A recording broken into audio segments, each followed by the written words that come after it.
लोग शहरी में पता नहीं कैसे इतना कुछ खा पी लेते हैं। मैं तो 10 रोटियां, 5 प्लेट चावल, 4 बड़ी प्लेट दही, 3 जग लस्सी और 2 कप चाय पी लूं तो किसी और चीज की गुंजाइश ही नहीं रहती बाकी। Welcome to my YouTube channel. दोस्तों, आज की वीडियो में आपको इतने फनी लतीफे सुनाए जाएंगे जिनको सुनने के बाद आप हंस हंस कर पागल हो जाओगे। अभी मजा आएगा ना भिड़ो। अगर लड़कों के नाम सब्जियों के नाम पर होते तो लड़कों के नाम फेसबुक पर कुछ यूं होते: टिंडा प्रिंस, कद्दू शहजादा, काका करेला, मुन्ना आलू, लाला बैंगन। शुक्र है अल्लाह ने मर्द को खूबसूरत पैदा किया, वरना हम कहाँ ब्यूटी पार्लर्स में धक्के खाते फिरते। मेरी छोटी बहन का नाम सना है। लॉकडाउन की वजह से पार्लर बंद है तो उसकी मूंछें बढ़ गई हैं, तो अब मैं उसे चौधरी सना प्रताप सिंह के नाम से बुलाता हूँ। एक मरीज एक अस्पताल में दाखिल हुआ। अंदर 2 दरवाजे थे। एक पर लिखा था महंगा इलाज, दूसरे पर सस्ता इलाज। मरीज सस्ते इलाज वाले दरवाजे में दाखिल हो गया। वहां भी 2 दरवाजे थे। एक पर लिखा था सस्ता इलाज, दूसरे पर लिखा था मुफ्त इलाज। मरीज मुफ्त इलाज वाले दरवाजे में दाखिल हुआ तो देखा कि वो एक गली में खड़ा है और वहां एक बोर्ड लगा हुआ है जिस पर लिखा था, ये गली सरकारी अस्पताल को जाती है।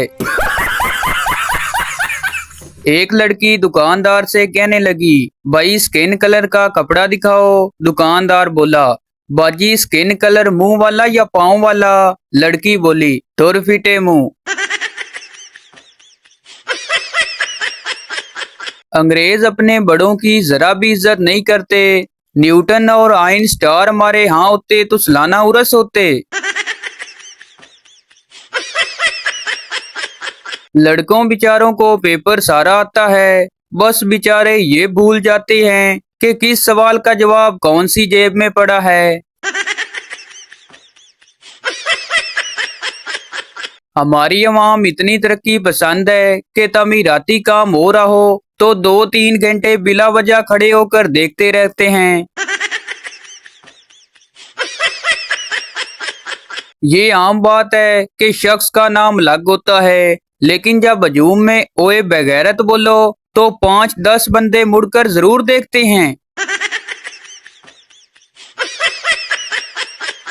जहां आपको लगे आपकी जगह नहीं है, वहां लोगों को दाएं बाएं धक्के मारकर अपनी जगह बना लें। इसमें इतना इमोशनल होने की क्या बात है? एक शोर अपनी बीवी को डंडे से मार रहा था। बुजुर्ग पास से गुजरे और पूछने लगे कि बेटा क्यों अपनी बीवी को मार रहे हो? शोर ने गुस्से से कहा, ये बहुत गुस्ताख हो गई है। बुजुर्ग मुस्कुराए और बोले, बेटा औरत को डंडे से नहीं मारते, औरत को औरत से मारते हैं। शोर की आंखों में हैरत उतर आई। डंडा एक तरफ फेंका और बोले, औरत को औरत से कैसे मारती हैं? बीवी फौरन समझ गई कि बुजुर्ग का इशारा दूसरी शादी की तरफ है। कड़क कर बोली, बाबा जी एमे बीच में ना तुलो, निकलो एथू। और डंडा उठाकर दोबारा शोर के हाथ में देते हुए बोली, जानू तुसी काम जारी रखो। एक लड़का एक लड़की से कहने लगा, कल मैं तुम्हारे घर गया था, लगता है हमारी शादी नहीं हो सकती। लड़की बोली, क्यों, पापा से मिले थे क्या? लड़का बोला, नहीं तुम्हारी छोटी बहन से मिला था। पप्पू क्लास में बैठा हंस रहा था। लड़की ने कहा, स्टैंड अप। पप्पू ने पूछा, तुम कौन हो? लड़की ने कहा, मैं मॉनिटर हूँ। पप्पू बोला, जा जा, अब तो तेरा जमाना ही गया, अब तो एलसीडी चलती है।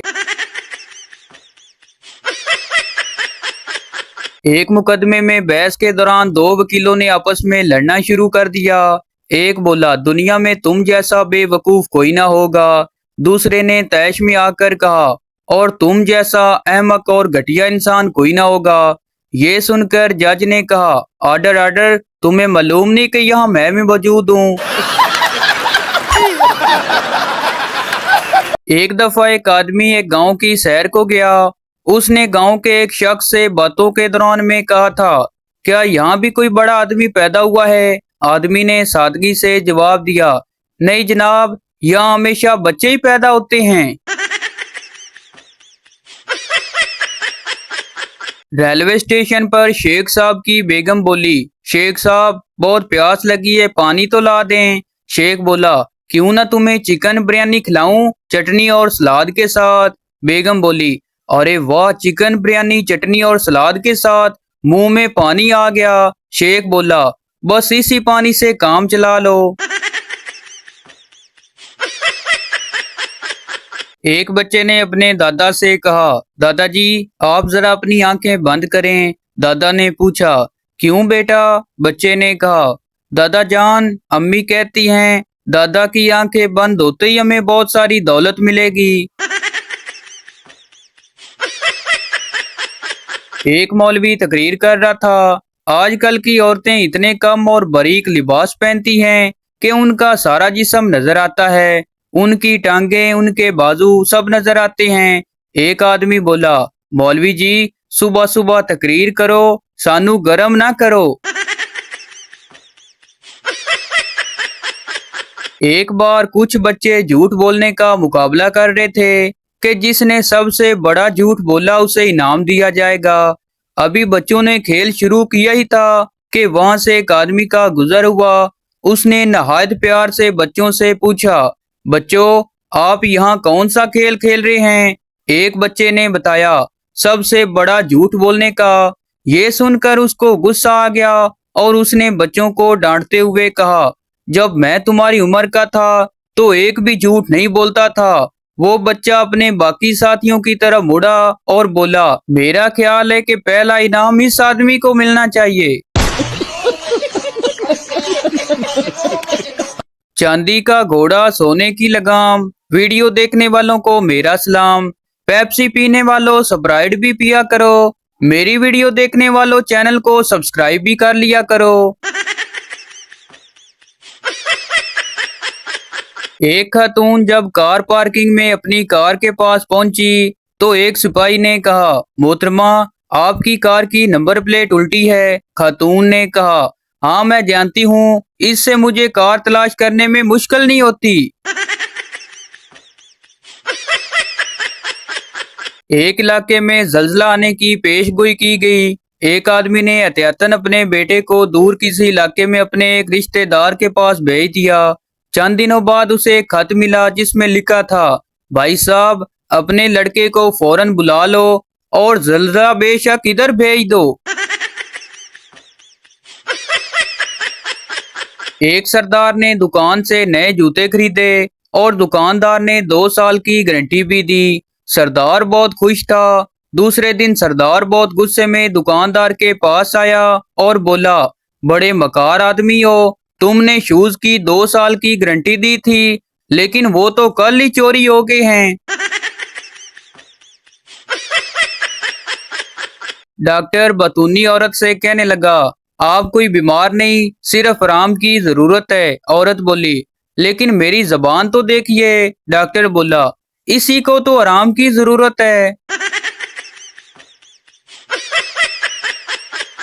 फकीर बोला, कुछ दे दो, बहुत भूख लगी है। शेख 100 रुपए दिखाते हुए बोला, 50 रुपए हैं तेरे पास? फकीर खुशी से बोला, जी हैं। शेख बोला, तू जाकर खाना खा, फिर मुझसे क्यों मांग रहा है?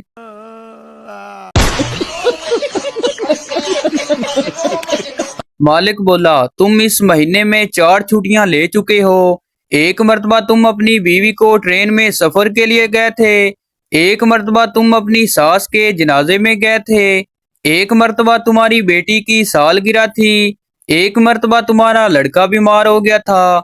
आज फिर छुट्टी की दरख्वास्त लेकर आए हो, अब किस काम के लिए? मुलाजम बोला शर्माते हुए, जनाब आज मेरी शादी है। ओ भाई, मारो मुझे, मारो मारो मुझे। दो औरतें आखिरी स्टॉप पर एक वैगन से उतरी। एक औरत को याद आया कि उसने वैगन वाले को किराया नहीं दिया। उसने दूसरी से कहा, मैं लिपक कर किराया दे आऊं। ईमानदारी बड़ी अच्छी चीज है। अल्लाह ताला इसका अजर जरूर देता है। चुनांचा वो औरत गई और कंडक्टर को किराया दे आई और आते ही कहने लगी, मुझे तो फौरन इसका अजर मिल गया। मैंने कंडक्टर को 50 रुपए का नोट दिया और उसने 100 का समझकर 90 रुपए मुझे वापस कर दिए। बीवी शोर से रात को बगैर मेकअप के अपने बाल खोले हुए पूछती है, जानू मैं कैसी लग रही हूँ? शोर बोला, कसम से बेगम, अगर ऐतल कुर्सी याद न होती तो आज मैंने मर जाना था।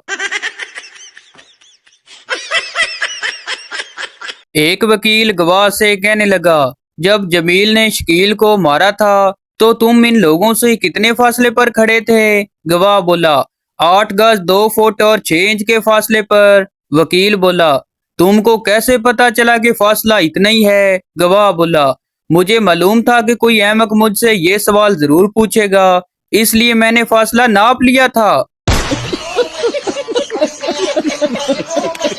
तो भाई आपको बताते चलें कि ये वीडियो किसी की जात पात या दिल आजारी के लिए नहीं बनाई जाती, बल्कि ये वीडियो इसलिए बनाई जाती है कि आपके चेहरे पर हंसी आए।